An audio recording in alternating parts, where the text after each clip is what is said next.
Okay, so you guys wanted us to do a deep dive on Kierkegaard's Either Or. And wow, what a book. It's dense, right? Dense is putting it mildly. 1843, two totally different philosophies of life duking it out. I mean, talk about a challenge. But hey, that's why you love us, right? We bring the brain food. You said it. And you know what? Once I really got into Either Or, it kind of blew my mind. I mean, this guy Kierkegaard was wrestling with stuff that's still so relevant today, like how do we find meaning? What's the point of it all? Right. Like, should we be chasing every pleasure, every experience, or is there something more to life than just, living for the moment? Exactly. And that's where this whole aesthetic versus ethical thing comes in. Which is the heart of the book. Totally. So on the one hand, you've got this mysterious dude, A.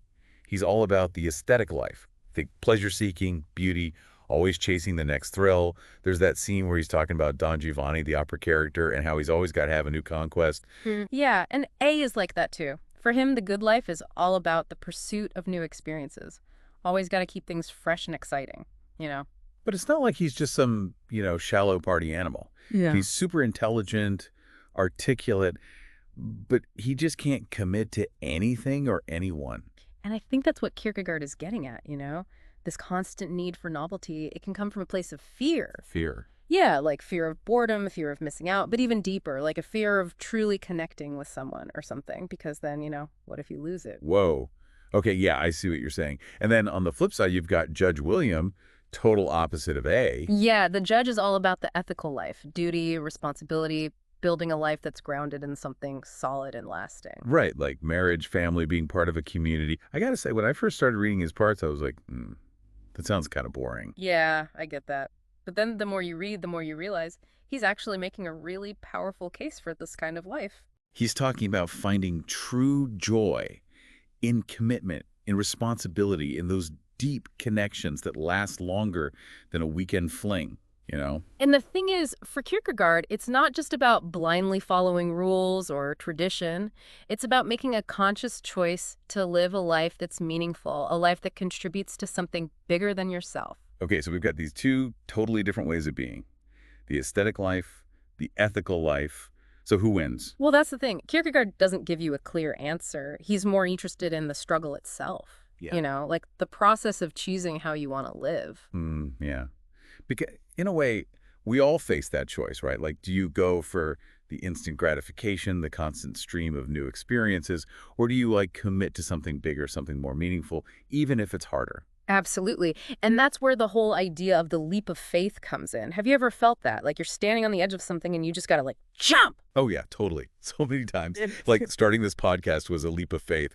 But I'm saying it's scary, right? Yeah. Because you don't know what's going to happen. But Kierkegaard is saying that sometimes the most fulfilling things in life, they require that leap. Right. And the leap of faith isn't about blindly choosing the ethical life over the aesthetic life.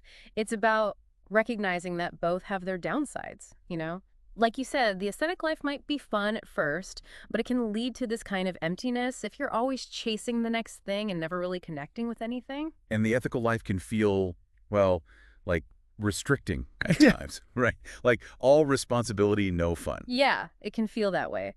But the point is, the leap of faith is about consciously choosing a path, knowing the risks, knowing the potential downsides, but going for it anyway because you believe it will lead to a richer, more meaningful life. And that's what makes Either Or so relevant today, I think. Because we live in this world where we're constantly bombarded with choices, with this pressure to live your best life, to have it all. It can feel like the aesthetic life on steroids. Oh, for sure. But I think Kierkegaard's ideas give us a way to cut through the noise, to ask ourselves, am I really happy? Am I building something meaningful, or am I just running from commitment, from boredom? Deep stuff. It is. Now, before we wrap up, there's one more thing I wanted to touch on. Towards the end of Either Or, Kierkegaard kind of throws this other idea out there, a religious sphere, that goes beyond both the aesthetic and the ethical. Oh, yeah, that's where it gets even trippier. He doesn't go into a lot of detail, but it suggests that maybe there's a way to integrate both. A way to experience both joy and deep commitment without having to choose one or the other. Okay, so something beyond either. Now that's something to ponder. Well, on that note, folks, we've reached the end of our deep dive into Kierkegaard's Either Or. Intense, right? But I hope it's got you thinking about your own life choices, those leaps of faith you might be facing. Because it's not about finding the right answer. It's about the journey, the constant questioning, the striving to live a life that's true to yourself.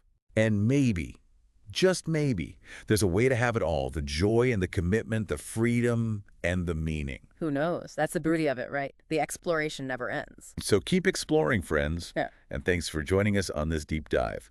Until next time.